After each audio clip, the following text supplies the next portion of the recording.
Is that it? Okay. It's Thanksgiving time, and I did this last year. A whole year has gone by since the last group of talks that I did, and I haven't done any others, so I thought I would catch up with uh, some of the points that I've been trying to make on Twitter. Uh, I really feel like I've accomplished much in my own journey. Uh, I'm seeing the fruit, and I think that I'm helping others with working on levels of consciousness of exactly what's going on in our world and in our country. And I kept up with the whole election and tweeted all through that. And uh, actually, the whole thing from the very beginning and until Donald Trump was elected, I have been actively writing and uh, bringing information in about a revolution I'd like to articulate that has come to me, and I'm sure many others have ideas about it as well. People who are self-evident uh, and struggling with where's the democracy that America promises. Uh, we might all be of different generations and times, but we all express it differently. And since Donald Trump won the presidency, uh, it has brought up a whole other plethora of issues.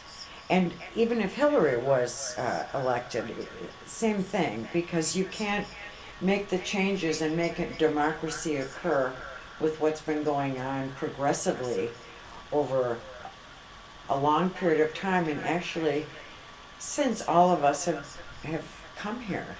When we were born into a very fascist regime and government that we tend not to acknowledge. And this film is about some of those things, some of the discoveries I made this year, which were so crucial in being able to solidify my own views, the revolution that I have been constructing and writing and planning. Has to do with the fourth branch of government in arts and sciences, and an ongoing live work of art that would consider the internet as part of the configuration. And I have a lot of ideas about that I've just been writing down and keeping a log of, and constructing and doing research. And it's a project, it's a work of art. And I did mention in another film that from time to time, in times of great need, in times of great struggle, in times of great corruption, change, artists are called upon to help construct wars, better governments. They use the skill of artists for a lot of things. And I thought that I was called upon because the journey that I've been on was so synchronistic with our culture and country and world. All the things that I was thinking about were going on simultaneously outside. So I sought to interpret them and learn about them. I sought to say, okay, given this world, how could we make one that is centered around the most important notion of our time, which is the climate change and the destruction of Earth and its people and all living things. It seems like we've all become endangered species on a lot of levels. And who's in the driver's seat? It's becoming increasingly clear that it's the corporation that is in the driver's seat and is determining our fates, and goodness, the intelligence, the people with foresight are tied up in the back seat. And how many people's lives and livelihood, their livelihoods are dependent on their silence. So if everybody is sworn to silence, we could all do the wrong things. And this time there's such major consequences that we have to pay attention to it and we have to learn about it. So I designed an educational presidency to go along with that. I said, well, the things that I'm doing and see that are necessary, and what I'm, the shape of things, or shape of things to come,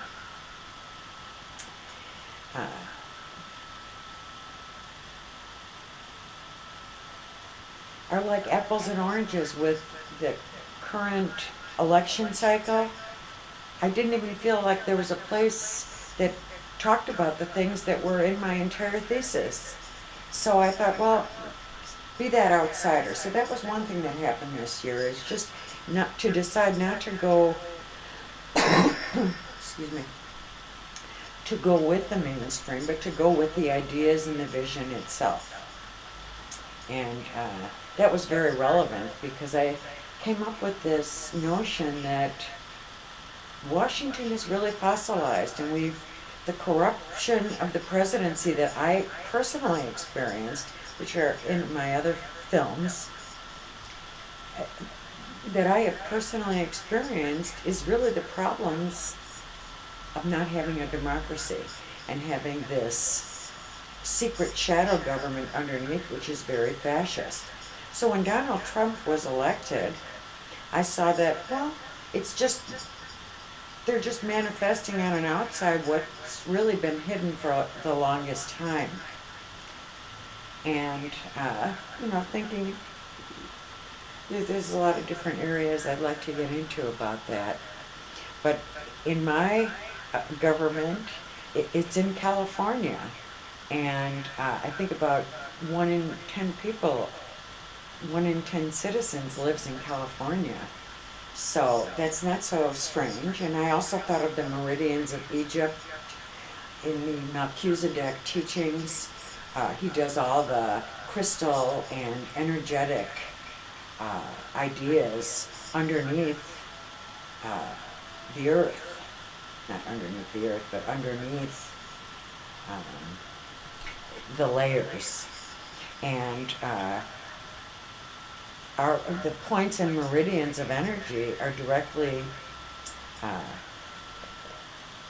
straight. If you go straight from here, you would end up in Egypt. So, and also Santa Fe, the other place that I lived, also had to do with these Melchizedek meridians of energy underneath things, because I've always been sensitive, and sensitive to those energies and energies of stone and the elements, like a lot of people are. And so those are real early thoughts of why I moved to this area. And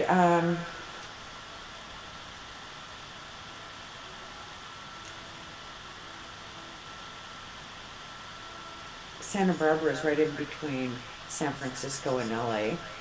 So there were a lot of reasons, many even from here, that I picked this area.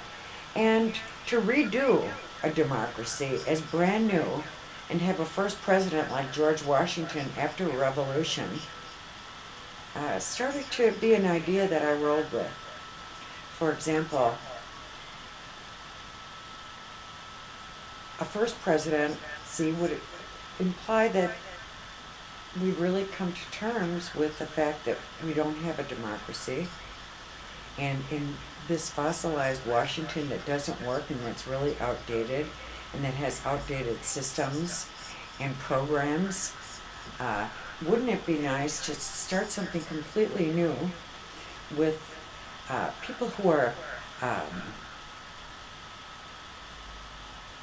informed, educated, sensitive. They believe not in violence, that it will solve our problems. People who are on the same wavelength and want to lead the world in climate change, and that's very real. And we're not deniers. And we have to set up a world, or let's say our country. We have to set up a place that is centered around uh, climate change and the idea that we want to save the planet and that Earth is sacred. Something, at some point, something has to be sacred. And people start drilling in these ideas about capitalism, socialism, and communism. And really, it doesn't address the problem of being involved in Washington. The fossilized culture is a death culture. And it's the Thanatos force. It's the force of death. And a door on evil and the devil. It's like this is what the government has been, the forces that are being used. And cultural epoch theory, if you really study it, and I'm a humanities professor who has studied it, so a lot of my ideas come out of cultural epoch theory.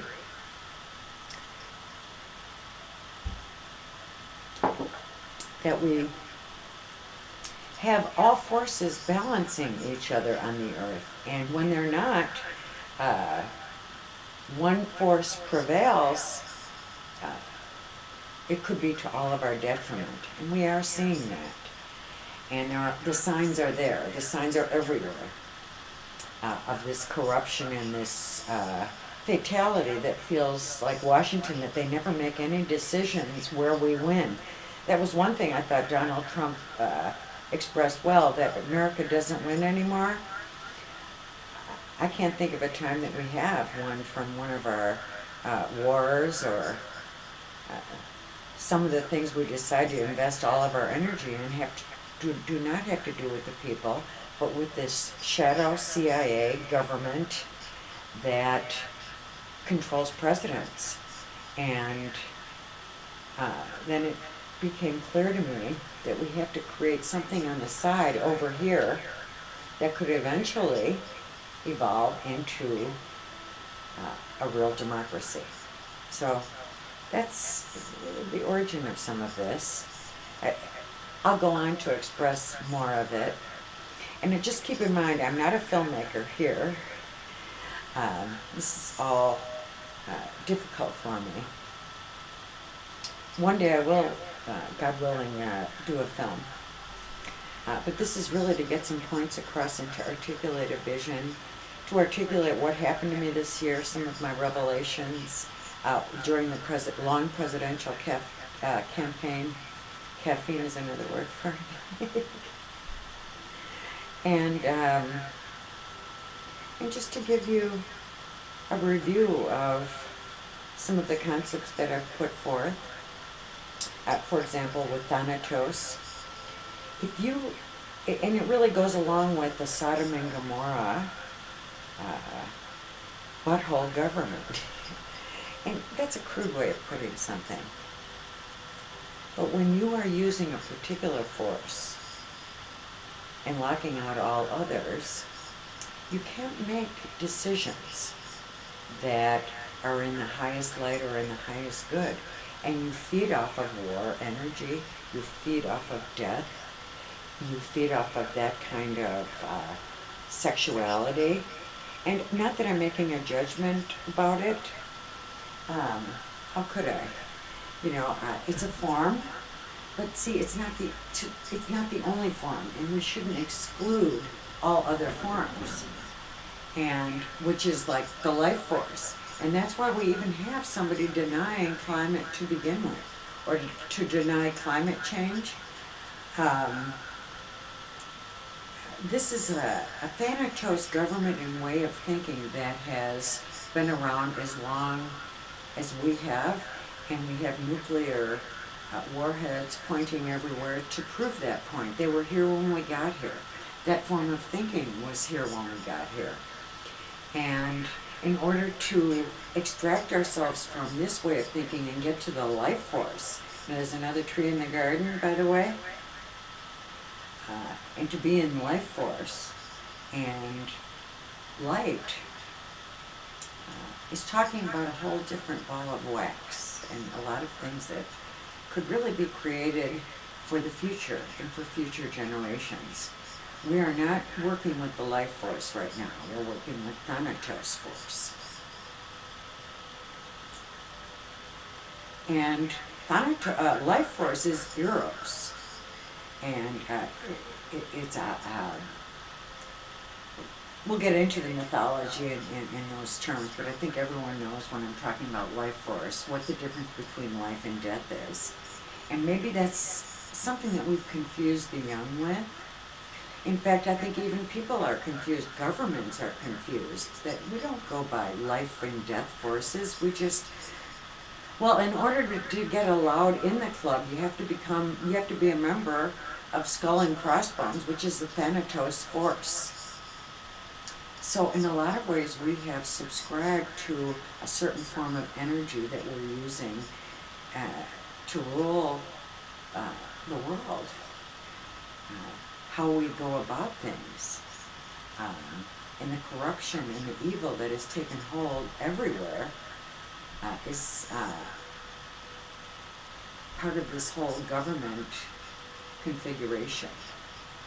So that was a major concept I put forth in my Twitter world this year that I think people found very true and interesting. And this whole idea of Sodom and Gomorrah government, and it really is about this. Everything is traded and everything is built upon the premise of a rape culture and an idea of an exchange system where women are the mode of exchange. Try being that sometime. It's not very pleasant. But that's part of it. And the dens that have given life to this particular way exclude, I could never apply to presidency in this government or regime if I wanted to. So this is a place that I'm starting. And some major thinking about something very serious. Because I'm prophetic and speak my mind, and people allow that freedom, thank goodness. I'm very appreciative and cognizant of it. I don't like to abuse it or be vulgar, but some real vulgar things have happened that I've had to respond to. And this is not about that, but it's about really what came forth from that.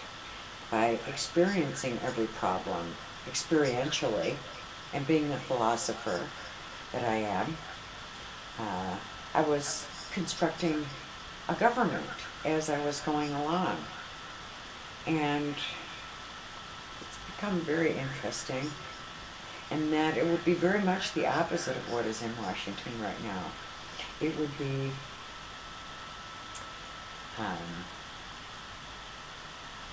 same branches, same structure, but to really create an architecture of the Social Security program where you can expand it and it really works better than it does. And some of the other programs that we have would take a different structure of government. It could not, the government that we have is corporate. It's corporate owned, it's corporate run. The president is owned, the president is a puppet, and this has been happening our whole lifetimes. Something else that has been happening is that the occult systems of America, rarely mentioned, and they're always mentioned way alone, alienated from the rest of our history. And so I'd like to open up history, or this idea that the occult formed in the 1880s, and some very important discoveries were happening at the time, and America was in the forefront of a movement, learning magic, wanting to get more research done on humans so they could be controlled. And so this gets into this idea of fascism in America that was underground in an occult system that eventually became the CIA, the Pentagon, and the hidden orders of government that were completely fascist. One of the people who is a grandfather of the occult in America is Prescott Bush, the father, one of the grandfathers of the Bush family. But anyway, they wanted to take and export their occult ideas. So they met with this student named Adolf Hitler. So this completely changes what we see with history, but they're the ones that secretly, and all the other narratives were happening too that we know about, and what we consider winning World War II. But during this time, they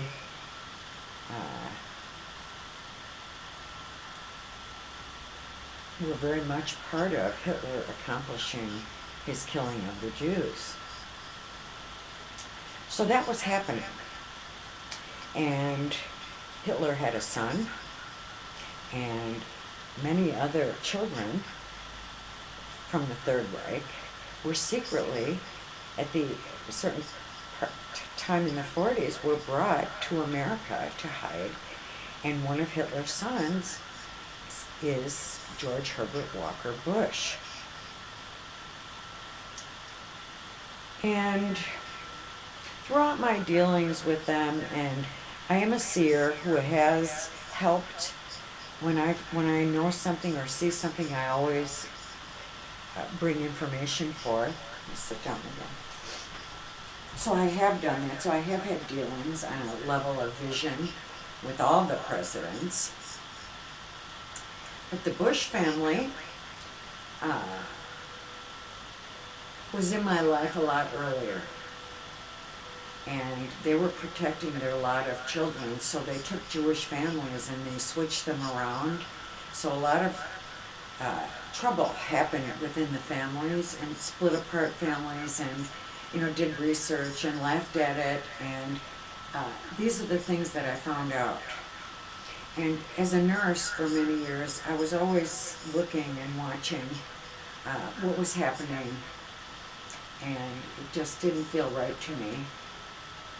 The Holocaust information that we were given. So America is highly involved in this anti-Semitic extermination of Jewish people. But America does it differently. When you are born as a Jew from 1880 to 2016, if you're born in America, you are tagged by the CIA, the Pentagon, FBI, also the president and the executive department. So this is true. And I was very grateful to the younger George Bush and Hillary Clinton for giving me information about these areas. And I suppose that they can't speak about it, but they have been evolving, as we all have. And I think that George Bush came through and told me the Hitler story about his father as part of his own journey and process of having a lot of friends who are Jewish and really understanding the Jewish person and what we've been through as a people under what has been going on in the United States, and he was very troubled by it. You could be born and raised into a fascist family, and it just goes for reality. And I think he's had a soul-searching time where he has looked into reality and seen that this is unconscionable for a country that the Jews have contributed such a mighty part of the whole culture of America and history and just a big part of the fabric of America. And so we could say that we are killing our own people, we are killing Americans. And every minority has a horror story about being an American. The Armenian people, the Catholics, not quite as twisted, but it's there if you look. At the Jewish people, immigrants. My family was brought here, came here from Russia as immigrants, large families, and they were separated by the old and the young. So I had cousins who were 15, 20 years older than me. And so I was in a place where I was born in 57 where I had a chance to observe what was going on and always trying to make sense of the strange reality I was in. That I'll someday be my autobiography, but I'll share bits and pieces when it's relevant. Quite a story, quite a survival story, which brings me to the blessing. When you have a really terrible curse or something horrible that happens, there's always a blessing or a silver lining, to everything. And I found this government, it's real democracy, out of my own personhood. I taught Greek art and art history and thought in the humanities department for several years. And so it came to me out of its own voice that I was developing over many, many years. Since I started having visions, since I started studying and being a professional academic.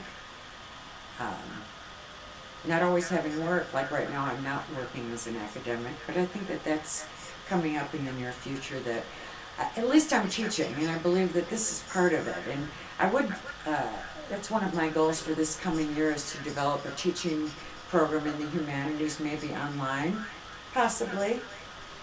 It all started out from a Twitter roll 7 years ago. But anyway,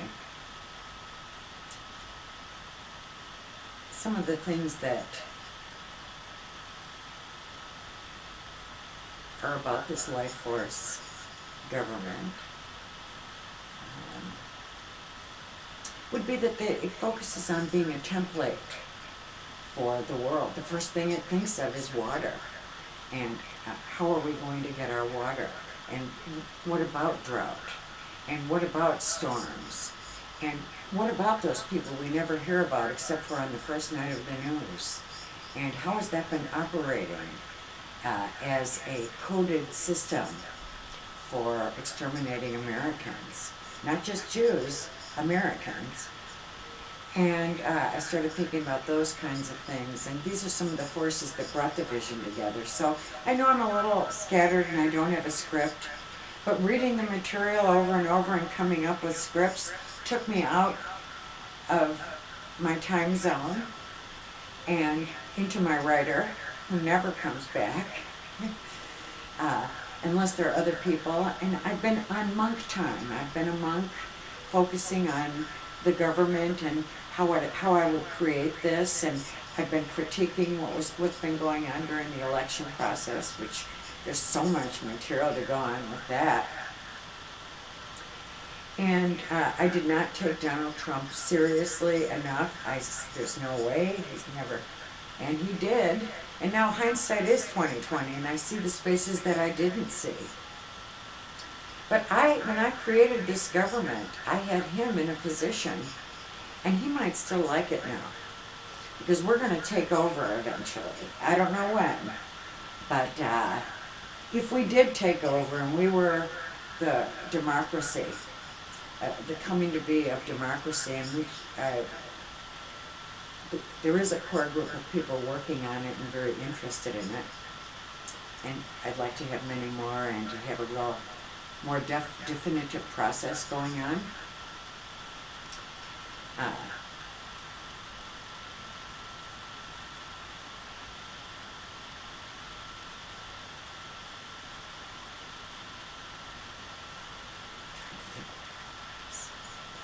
I will be able to edit these places eventually, and I hope become more organized.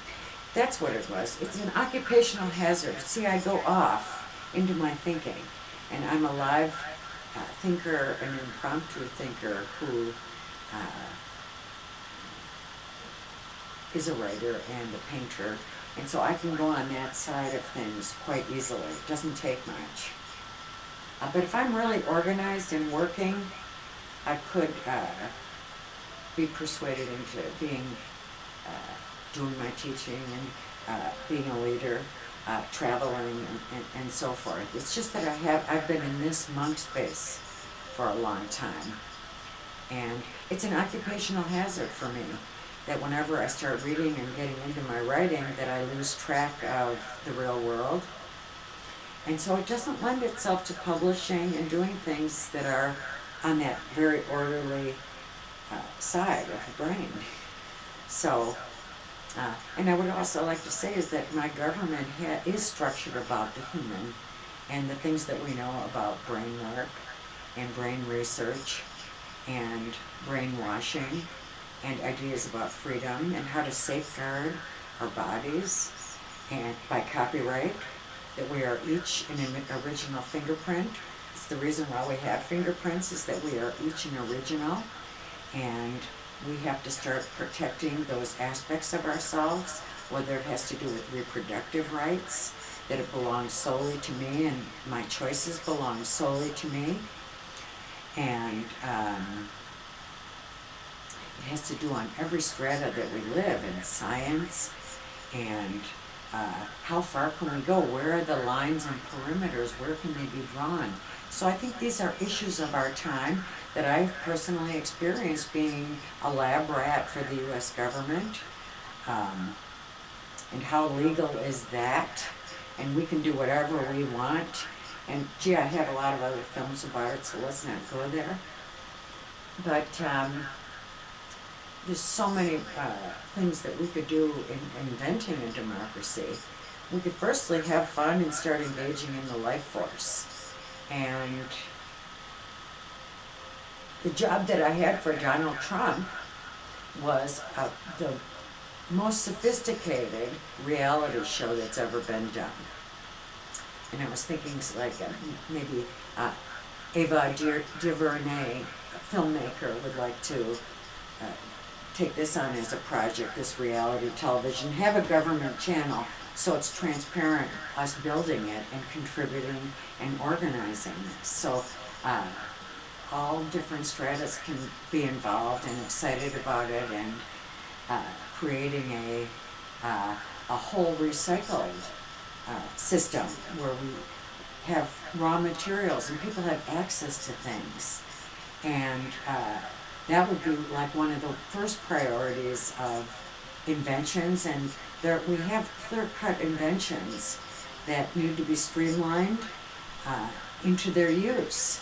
And what good are all our gasless cars if we continue to use gas? How would we streamline inventions like that and replace people's cars? And so this would all have to do with a new democracy. But anyway, I had this idea that Donald Trump would like to be the president of that, the head of that. And he might even like that better, because he's going to see as president that all his companies are going to go to pot unless he pumps them up with You know, he might have a conflict of interest in that he might want to say, you know what, I won the election. Let's have these people do the democracy and I'll help them get there.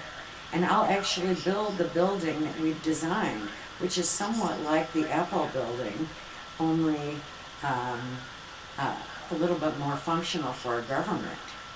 And so he might want to take part in that and help us get there. Since we have a Donald Trump, why not use his best malleable business sense? I mean, I hope that everybody grows rich on Donald Trump's presidency. But in the meantime, we still have a fascist thing going on in our government. And I like to give some background to this because I have a lot of facts about what's been happening to Jewish people. And that could be a separate film in itself. But I'm going to take this as a whole thing and then edit it later for where it goes and where it belongs. Maybe I'm on a roll. But if you're born a Jew in the United States,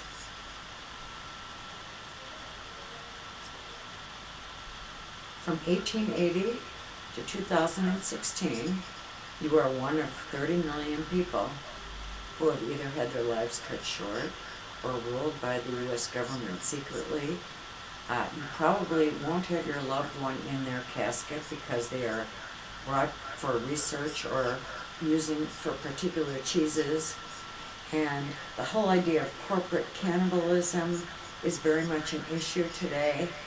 And it's not just about Jews, it's about everyone. But this is, so I'm mixing this in with the particular problems that we have as a people. And while Barack Obama has been president, every presidency works on certain issues or tends to have certain focus.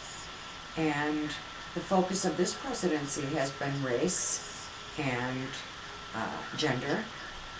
I think he did some real good work about race and the police. And I would like to encourage Jewish people to say, okay, how are we going to handle this fact? And how are we going to dialogue about it? And similar to how there's my doorbell. Oh.